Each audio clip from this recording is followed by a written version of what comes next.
everyone, this is Mike Mullis from the original Next Level Gaming, coming at you with another video game review. Today we're bringing you Crimsonland from 10 Tons Entertainment. Now, this is a game that actually came out in 2003 on PC and has been re-released for the Xbox One, PlayStation 4, and Steam. The game is a base top-down shooter. Now, for those of you who are a little older like me, you get little hints of Akari Warriors, Smash TV, and the gore and weaponizing of games like Doom, Duke Nukem, and stuff like that. All combining into one frenetic game that gets busy, gets hard, and with the right amount of people, can be a lot of fun. Crimsonland's actually a game with easy to pick up, hard to master gameplay. When they say twin stick, it's not exactly like the twin stick shooters you see nowadays where you have one stick where you move, the other stick where you shoot. This is more, as I had said in the beginning, like an Akari Warriors or Smash TV style game. You use the left stick to move, you use the right stick to rotate your reticle around, and you use triggers to fire. The strength of the game lies in both its game modes and its 4-player co-op action, which unfortunately is local, but if you can get a couple of people together, it's a very, very fun time. Actually, it's a shame there is no online multiplayer with Crimsonland, because it's a game that seems to be fit for 4-player online multi, and something that indie developers are going to have to start figuring out rather than the straight-up local co-op. That said, the more players you have locally, the harder the game gets. And let me tell you something, this game can be very hard at times. When it starts out, it's kind of repetitive, and I sort of got a sense of, well, I'm doing the same thing over and over and over, until I got through about a quarter of the way through the quests, and then all of a sudden, the game just got difficult, and it made you start really appreciating how much is going on while you're running around and shooting things. It also makes you really want to have 2 or 3 people to help you out, because that really can get you through the game a lot faster than by yourself.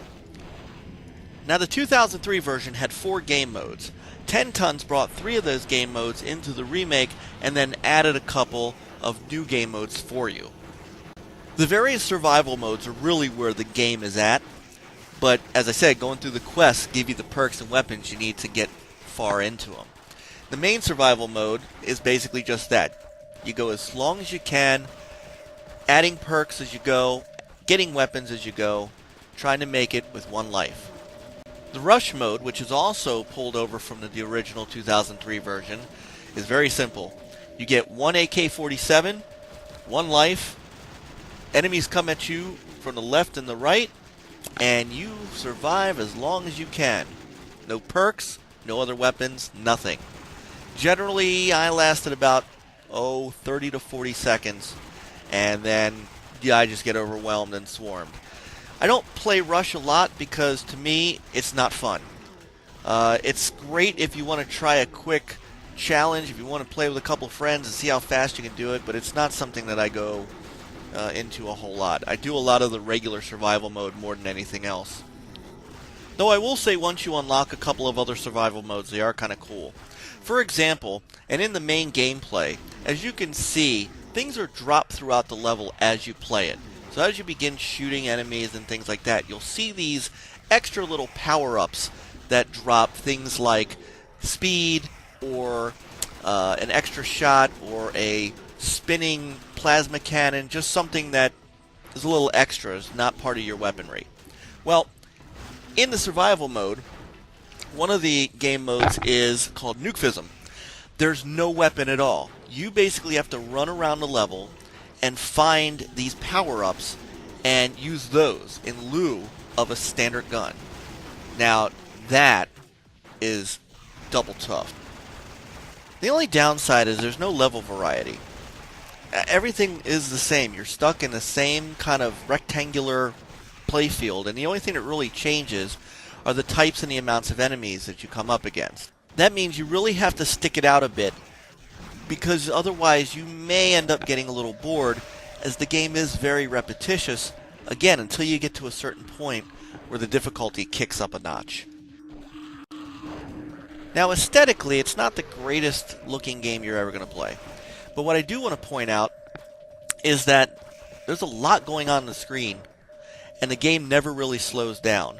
So even when you're surrounded by maybe 100 different enemies, the frame rate is very rock solid. The only slowdown you ever get is when you actually come across one of the power-ups that slows you down for reflex purposes.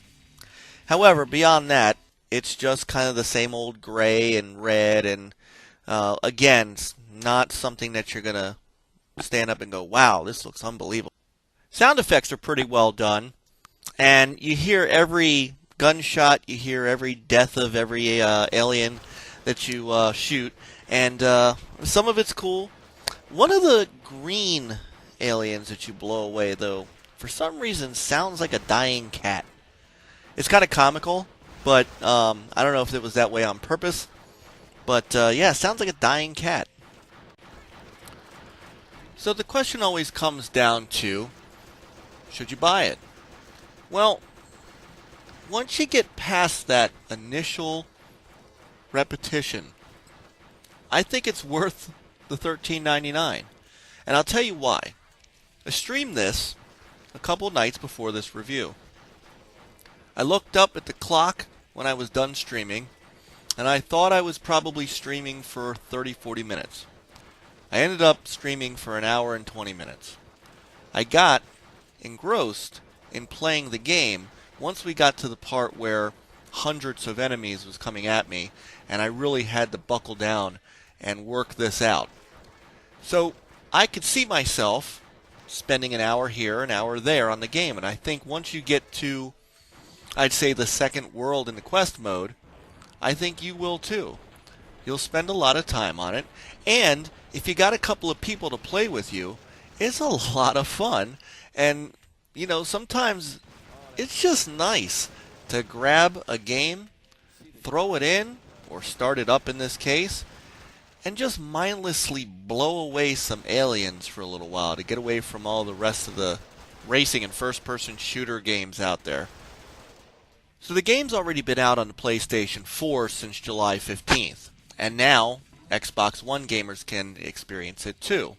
It's $13.99 on both platforms, and there's a free demo on each, just in case, even after listening to this review, you're still a little unsure about whether it's for you. You actually get to try it out, and that's always a nice thing.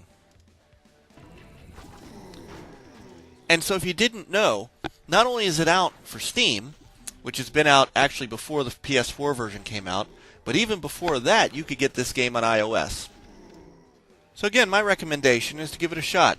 If you want to download the trial, go ahead. But I think if you're looking for something different, if you're looking for something fast-paced and busy once you get to the later levels, and if you're looking for something just to break up the monotony of all the rest of the games that you normally play, this is a great just pick it up, fire it up, shoot things, don't die, and have a lot of fun kind of game. Like I said, once again, especially if you can find multiple people to play it with. Even if it's just 2 players. My son and I ran through this a bit, which you see in the review, and it was kind of fun. And we'll definitely be playing it again ourselves. So that's going to wrap up our review of Crimsonland. As always, thank you for stopping in and checking it out. Our comment section is below. Please leave me a comment if you liked the review, if you didn't like the review, and what you didn't like about it. If you bought the game on any platform and you like the game. If you bought the game and didn't like the game, tell me why. Also, subscribe to our YouTube channel. The more subscriptions we have, the more content like this we can bring you. The more reviews we can do, the more Let's Plays we can bring you as well.